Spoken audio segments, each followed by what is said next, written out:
नाजरीन, इंतहाई दिलखराश खबर है और खबर इस्लामाबाद के पिम्स अस्पताल के हवाले से है कि जहां पर 15 मासूम कलियां जो है वो हमारे जिसको कहते हैं ना कि इंसानी गफलत का शिकार होकर उन्होंने जामे शहादत नोश कर लिया।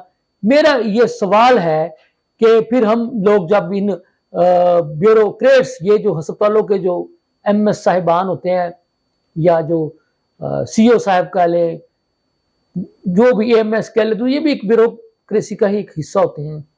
या सेक्रेटरी सेहत साहब को कह ले, वो के सेक्रेटरी सेहत साहब को वज़ीर आज़म साहब ने इस इंतहाई दिलखराश वाक़या के बाद जो है वो मुअत्तल कर दिया है। मेरा ये सवाल है कि क्या मुअत्तल कर देने से वो, मैं पता नहीं मेरा एडिटर वो उसको दिखा पाएगा या नहीं दिखा पाएगा, एक तस्वीर जो है वो जलकर राख हो चुकी हैं।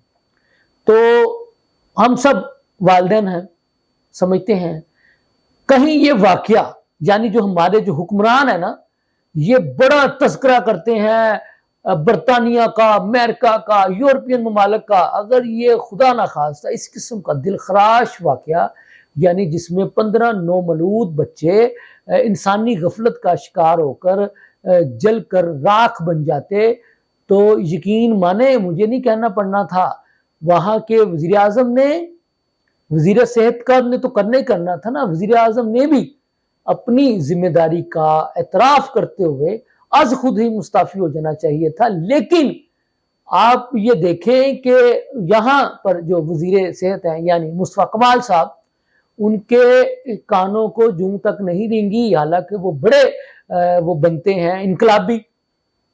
वैसे वो कराची के इशूज पर बड़ा भाषण भी देते हैं। सवाल ये है कि क्या आप अपनी जिम्मेदारी का एतराफ करते हैं जनाब मुस्तफा कमाल साहब?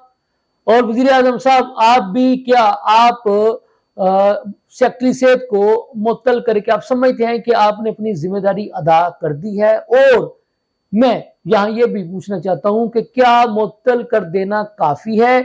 क्या कानूनी तौर पर और इखलाकी तौर पर ऐसा नहीं बन सकता कि ऐसे कवानीन बनाए जाएं कि ऐसी जो है मुजरमाना गफलत पर जो है वो, मैं तो इसको कहूंगा कि 302 के केसेस नहीं बनाए जा सकते इन लोगों पर जिनकी ये मुजरमाना गफलत थी, जिन्होंने इन चीजों को देखना था कि जनाब एयर कंडीशन का जो प्लांट है, जो कंप्रेसर है, या ये जो आपके ये जो भी इलेक्ट्रिशियन के जो मामलात हैं, आया वो ठीक चल रहे हैं या नहीं चल रहे हैं। अस्पताल का एक पूरा नेटवर्क होता है, MS होता है, DMS होता है, AMS होता है, उसके ऊपर जनाब मुख्तलिफ शोबों के इंचार्ज साहिबान होते हैं, एक पूरी भरपूर फौज फरमौज होती है। तो क्या इनमें से किसी ने भी नहीं ये मुनासिब समझा कि यहाँ पर इंसानों के बच्चे दाखिल होते हैं? तो जनाब हम इसकी जरा देख लें कहाँ पर काम होने की जरूरत है, तो वो काम ही हम करवा लें। तो मैं आपको थोड़ा सा एक और बताता चलूं कि साने पिम्स अस्पताल की इब्तदाई रिपोर्ट जो है वो सामने आ चुकी है। यानी 26 अगस्त को की सुबह 6:54 पर आग लगने की रिपोर्ट जो है मौसूल हुई।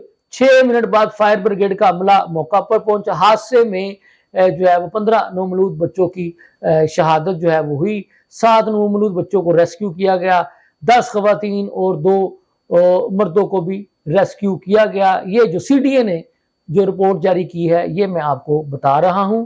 और मैं आपको साथ साथ ये भी थोड़ा बताता चलूं कि इससे पहले ये वाकयात कहां कहां रूनुमा है। यानी 2012 में सर्विस अस्पताल का जो बच्चा वार्ड है लाहौर का, उसमें ये वाकया इस तरह का जो है वो वाकया पेश आ चुका है।